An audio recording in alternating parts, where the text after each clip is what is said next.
Bonjour à tous, c'est Loser Killer qui vous parle donc pour une non pas pour une nouvelle review, en fait pour un nouvel épisode de la Loser Killers Live, vu qu'en anglais ça rend mieux. Donc en fait oui petite information avant, c'est qu'effectivement j'ai déjà fait cet épisode-là hier, mais en fait j'ai eu un problème de vidéo parce que je voulais ouvrir un fichier bloc-notes pour parler d'un truc en même temps. Bien sûr la vidéo s'est mise à ramer, donc j'ai eu une voix un peu toute bizarre et toute grave, donc je me suis dit ça suffit avec ce genre de bug, j'ai essayé de corriger ça au montage. J'ai monté ça sous Windows Movie Maker, mais à chaque fois que je faisais le rendu de la vidéo, il foirait à 84%, donc ce qui fait que ça m'a saoulé, et je ne l'ai pas posté. Mais je me suis dit quand même que ça valait la peine que je fasse cette petite Loser Killers Live. Donc, oui, en fait, voilà, pour vous dire un truc, c'est qu'effectivement, là, hier, je suis parti donc à mon Cora pour voir les articles qu'ils ont de Noël. En fait, les magasins mettent déjà les jouets de Noël fin octobre, hein. Maintenant c'est 2 ans plus tôt, bon, on s'en plaint ou on s'en plaint pas, hein, ça c'est... Voilà. Et bon hélas pour moi, leur Lego rayon n'importe quoi. Le rayon de Lego était fermé, enfin parce qu'ils mettaient des Playmobil en rayon, donc forcément ils ferment le rayon quand ils mettent en stock. Donc bon, moi je voulais avant tout voir s'ils mettaient en rayon des sets méga blocs, quoi. C'est vraiment tout ce qui m'intéressait, vu que les sets Lego, je peux les trouver un peu partout, tandis que les sets méga blocs, ça aurait été un peu nouveau avec mon Cora, souvent, voilà, les jouets, ils mettent les nouveautés vers janvier, février, puis après, il faut bien attendre environ bien 8 mois avant qu'ils mettent autre chose, donc, voilà, quoi. Donc, Noël, c'est un peu une occasion de retrouver des sets qu'on ne voit pas au fur et à mesure de l'année. Donc, il n'avait rien à Cora, donc je suis parti, donc Cora, oui, une grande surface, hein, vu qu'il n'a pas dans dans tous les départements de France, mais bon, c'est une grande surface type Auchan, Carrefour, des choses un tout petit peu moins grandes, mais assez vastes quand même. Et donc après je suis parti à King jouer, voilà. Et donc là aussi rien de spécialement nouveau, hein. Euh, et donc je vais à la caisse pour voir s'ils vendent encore des minifigs Lego, hein, pour essayer de me payer un second plongeur quitte à faire. Et en fait donc il n'y en avait plus, donc je regarde un peu autour pour voir s'il n'y avait pas la série 2, vu que la série 2 de figurines Lego est sortie. Et en fait là qu'est-ce que je vois sous un espèce d'étagère en bas, quoi. Je vois effectivement qu'ils n'ont pas reçu les packs de minifigs Lego, mais ils ont reçu des packs de minifigs Mega Block, en fait, vu qu'effectivement, Mega Block a décidé de faire eux aussi des packs de minifigs Halo, en fait. Donc tiré effectivement de leur thème qui marche très bien, hein, donc je vois pas pourquoi ils sont très privés. Donc, on va plus la caméra par contre. Comme ça je pourrais vous montrer la figurine en elle-même. Donc voilà, donc c'est ça, le paquet que vous aurez, donc voilà un peu à quoi ça ressemble. Donc voilà, et en fait hier dans ma revue, bien sûr, je l'ouvrais en direct et je regardais quelle figurine j'avais. Donc bien sûr, là, le paquet est déjà ouvert. Donc vous pouvez en fait avoir 8 figurines dans cette première série. À noter qu'il y a une seconde série qui est annoncée et qui sortira sûrement bientôt aux États-Unis. Donc nous, on a la première à ce moment-là. Voilà, donc il n'y a pas grand-chose à son emballage, hein. L'arrière est blanc. Vous noterez aussi vite fait un truc assez important. Je le marquerai peut-être en description, je sais pas, c'est que là, juste au-dessus du code barre, vous avez un espèce de code en fait qui est incrusté dans le papier, et ce code en fait détermine la figurine que vous aurez dans le set. Donc si vous voulez, vous pouvez un peu tricher et donc ne pas jouer le jeu, hein, ne pas jouer le jeu du je prends un paquet au hasard et je vais arriver avec la figurine G. Et donc voilà, donc bien sûr, moi j'ai les codes sur un bloc-notes, parce que d'ailleurs je vous montrais hier.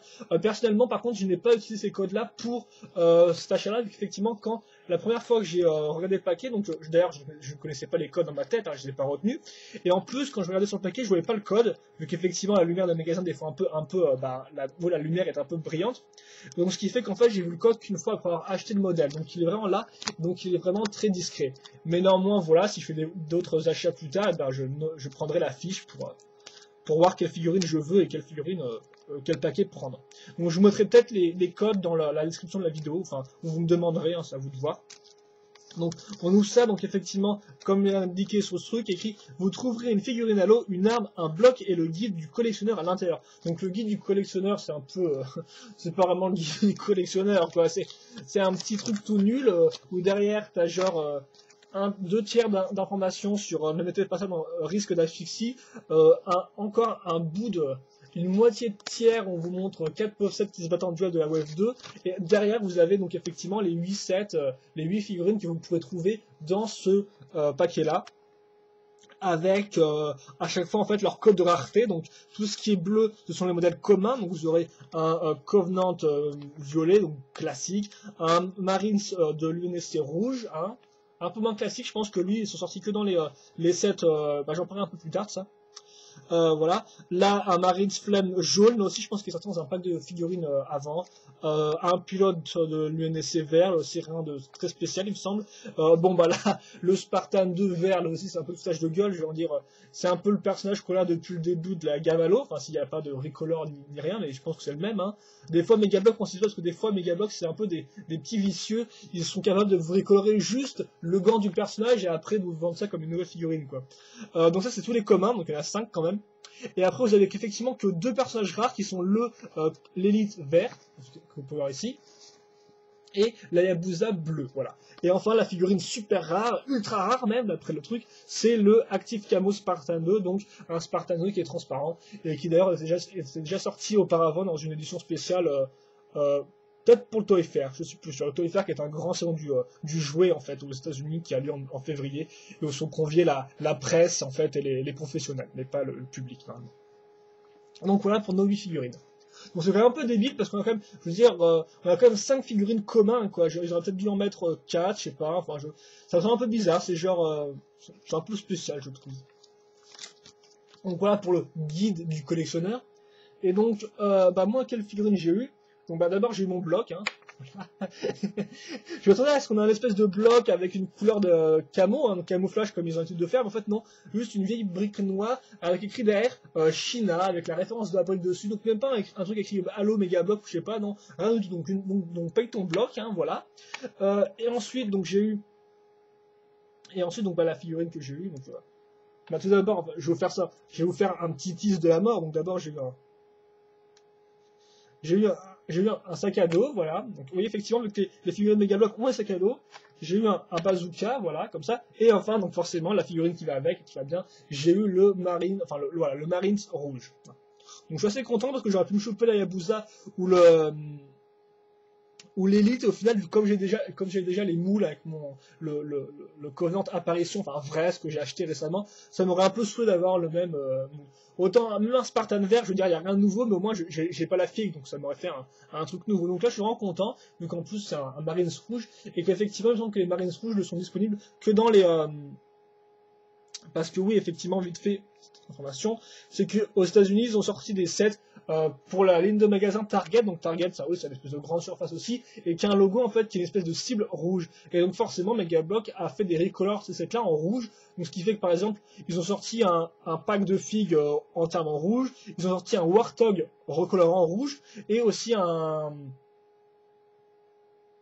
Hornet, donc qui est un véhicule volant, de leur première vague en rouge. Bon, le Hornet est quand même assez différent, hein, il est carrément un peu refait au niveau du design, et il y a aussi une toile Covenant qui va avec, mais enfin voilà, ils ont sorti ces sets-là en rouge exclusivement à Target, enfin ça dépend des magasins quoi, donc en rouge, et donc je pense que c'est que ce n'est que dans ces sets-là qu'on peut trouver des figurines en rouge en fait, je dis pas de bêtises, hein. Mais ça se trouve, je dis des grosses conneries. Et donc d'ailleurs, si ces sets-là vont sortir en France, ils sont d'ailleurs déjà disponibles à Auchan. Donc le Warthog et le Hornet, donc les deux gros véhicules sont disponibles à Auchan. Et le Hornet est aussi disponible à Toys R Us. Par contre, pour le pack de figues rouges, je ne suis pas sûr. Ça, hein, je sais pas si ça sortira un jour ou pas en France. Donc voilà, ce qui fait que j'ai eu mon petit Marine. Donc je vais peut-être au moins... voilà, comme ça vous l'avez bien voilà, vous l'avez bien en quoi que ce soit, par contre, vous l'avez bien en macro, voilà, donc vous pouvez bien le voir, il est très classe, donc rouge, gris foncé pour l'armure, bien sûr, il a son petit trou à l'arrière qui servira ici pour sac à dos ou pour mettre l'arme, qu'on va le voir tout de suite. Après niveau articulation, donc bien sûr, voilà du classique, hein, 2 articulations par jambe, bien sûr une au niveau du bassin, 3 articulations pour les bras, donc bien sûr 80 degrés idem à ce niveau-là, plus la main qui peut tourner, plus cette partie-là à 360 degrés, la tête avec le petit casque. Et voilà, j'aime beaucoup ce personnage personnellement parce que rien que la ceinture est une ceinture avec plein de petits sacs de munitions, de je ne sais quoi, donc ce qui est assez classe. L'armure en elle-même est bien, voilà, elle est différente du Spartan. Notez qu'effectivement, j'ai l'impression qu'il change juste la partie supérieure du corps et cette partie-là, effectivement, à chaque fois, les jambes m'ont l'air identiques pour le Spartan, la Yabusa et pour le Marines, hein, et peut-être même pour le pilote. Donc bon, à vérifier, mais à part la couleur, il me semble que c'est quand même très identique à ce niveau-là. Donc il est très classe avec sa petite visière dorée et tout, donc vraiment je l'aime bien quoi. Les gants rouges aussi, les gants sont peut-être un peu plus rouge clair que le rouge foncé de la partie là, mais je trouve que l'ensemble va très bien et qu'au final bah ça rend pas mal du tout quoi. Même si bon porter du rouge dans un champ de combat c'est un peu limite, hein, mais bon, c'est un peu comme porter du. des visières bien éclatantes dorées. Excusez-moi. Donc on va, donc voilà, donc effectivement on a un sac à dos. Ça je l'ai vu qu'hier aussi en regardant vite fait le pack de figurines de l'UNSC. C'est qu'on a en fait des fois des sacs à dos qu'on peut acheter à nos personnages. Donc bah on a une grosse accroche à l'arrière. Voilà comme ça. Donc on va mettre le sac à dos. Donc à noter que le sac à dos aussi est dans une teinte plus grise claire que le gris foncé de la figurine. Mais bon, c'est pas un gros problème et je trouve que ça va bien la figurine dans son petit sac à dos quoi avec. On peut le centrer, je suis pointilliste à ce niveau-là. Et enfin, donc le bazooka qui est comme ça, donc avec la poignée pour tenir ici. Et derrière, ça c'est cool, c'est qu'on a aussi une poignée pour mettre dans le dos. Hein. Donc si vous voulez faire tenir le bazooka comme ça, donc vous pouvez virer le sac et mettre le bazooka. Donc en fait, le bazooka pour faire tenir, c'est très simple. Il faut le mettre comme ça. Et ici, comme ça, voilà. Excusez-moi, c'est tombé. Voilà, donc ça fait qu'on peut mettre ensuite la figurine dessus, sur sa brique. Sur sa brique d'ailleurs, je suis pas trop obligé pourquoi mettre une brique de 4 et pas une brique de 2 x 3, vu qu'effectivement, les personnages tiennent sur un espacement de 3 briques, en fait, de 3 tonneaux et non pas de 4. Donc ça fait un peu bizarre d'avoir une brique. Voilà, ça fait un peu bizarre d'avoir un personnage qui dépasse de la brique qui est pas forcément centré, mais bon. À part ça, c'est assez classe. Donc vous pouvez quand même donner des bonnes poses avec la figurine, j'ai trouvé. Et donc je pense que c'est tout, parce qu'effectivement, j'étais pas censé faire une revue de la figurine, ce que je suis en train de faire en ce moment, en fait, je suis en train de me rendre compte. J'étais juste censé vous parler vite fait de ça, et donc bah voilà quoi. Donc moi j'ai beaucoup la figurine que j'ai eue. Après, il faut savoir que j'ai quand même payé ça 3,50 €, ce qui est du foutage de gueule. À noter que mon pote Shadow, donc vous avez déjà entendu même parler, ouais, qui fait des revues des fois sur mon compte pour ses mocks, et qui a fait des revues avec moi sur les refactories cet été-là, au même jour, coïncidence, il a trouvé aussi les packs de figurines, mais à la grande récré. Donc la grande récré qui jouait, c'est un peu le même combat, c'est genre les magasins qui vous chargent 2 € ou 3 € en plus facilement pour vos sets, hein, donc c'est rendu. Ça reste toujours une grosse arnaque, et on ne répète pas assez. Et donc lui, il les a trouvés à 3 €. Voilà. Donc après, il n'y a plus qu'à espérer que Toys R Us les reçoive aussi bientôt. Et là, on pourra vraiment voir le prix exact. Souvent, Toys R Us met les sets au prix conseillé. En fait, ils n'augmentent pas les prix, ils les mettent au prix conseillé. Donc on verra bien si c'est 3 € ou c'est juste 2,50 €. Dans le cas où c'est 2,50 €, ce sera sûrement un peu plus sympathique. Donc effectivement, que 3,50 € une figurine, c'est un peu foutage de gueule, quoi, exemple. Même si elle a son petit arme, même si elle est rare, tout ça, voilà. Donc bah, moi, je pense que je vais vous quitter là-dessus. Et ouais. Oui, je pense que je vais me quitter là-dessus, comme ça. Sur cette figurine là, donc le Marines rouge, qu'on reverra peut-être dans les sets, donc édition spéciale rouge, sortie récemment au Auchan et à Toys R Us en France. Donc bah, j'espère que vous avez apprécié cette espèce de petite vidéo spéciale qui servait surtout de review en fait de figurines. Hein. Et donc bah moi je vous dis à la prochaine pour une autre vidéo. Allez, à plus.